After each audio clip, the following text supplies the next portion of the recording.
সরকারি মাল 11টা 10-এ গেছি ওখানে। আমি তো এদের চিনি, আমি তো ওই যে গাড়ির ড্রাইভার ভাড়া মারি একদিনের জন্য। এদিকে পুরান কাগজপাতি এরা নিয়ে পোড়াবে ময়লা ফোলাতে, এই কথা আমার সাথে।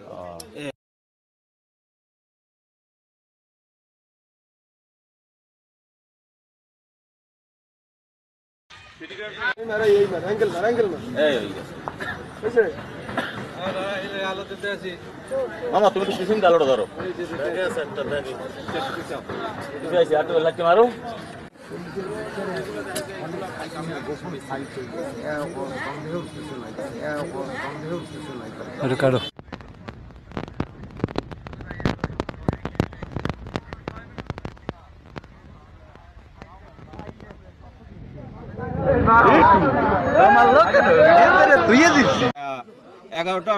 এগারোটা 10-এ গেছি ওখানে। আমি তো এদের চিনি, আমি তো ওই যে গাড়ির ড্রাইভার ভাড়া মারি একদিনের জন্য।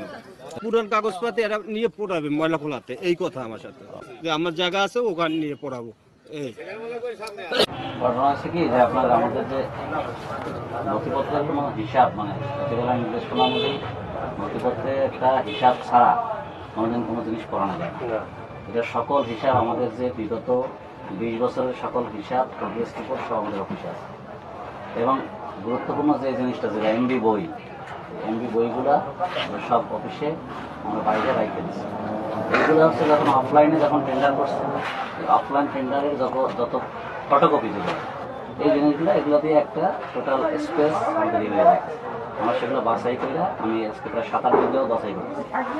বাছাই করে আমি এটা কথা হচ্ছে যে তারা এই মানে আমি বলছি আমি কিন্তু এটা ভিডিও করা আছে, সব এখান থেকে ভিডিও আসছে যে ভিডিও করবেন, সেগুলো আমাদের একটা ময়লা পোড়ার জায়গায় নিয়ে এটা পোড়াবেন যাতে কোনো আমরা ওখানে পোড়াইতে পারবো, কিন্তু বেশি পরিমাণ পোড়াইলে তো আপনার এটা একটা গ্যাস এখন এটা ময়লা পোড়া এখানে গিয়ে পোড়াইয়া এটাকে আপনারা রেজিস্ট করবেন। আমার অফিসারদেরকে দিয়ে দিচ্ছি। অফিসার ছিল কেন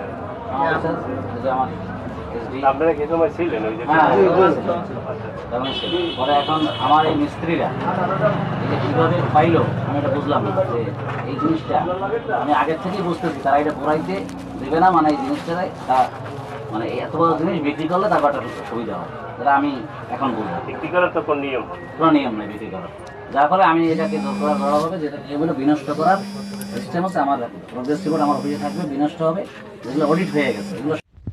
এখানে আমি এখন শুনলাম নাকি এখানে আমার ওইখানে লোকজন নাকি ভ্যান নিয়ে দিয়ে এখানে আসছে।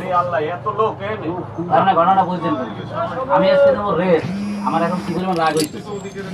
মানুষ তো স্বাভাবিক অর্থে মানুষ তো আমার আইন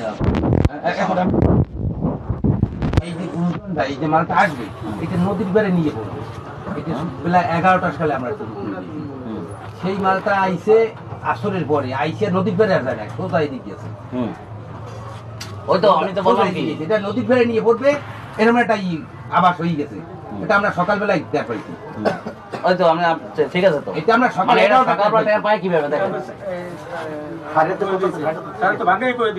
বলছেন ঘটনাটা যে ব্যাংক গাড়ি দিয়ে নিয়ে তারা বিক্রি করে তারা এটা বিক্রি করে হয়তো আগুন ধরাইলো, তারা নিবেই নিয়ে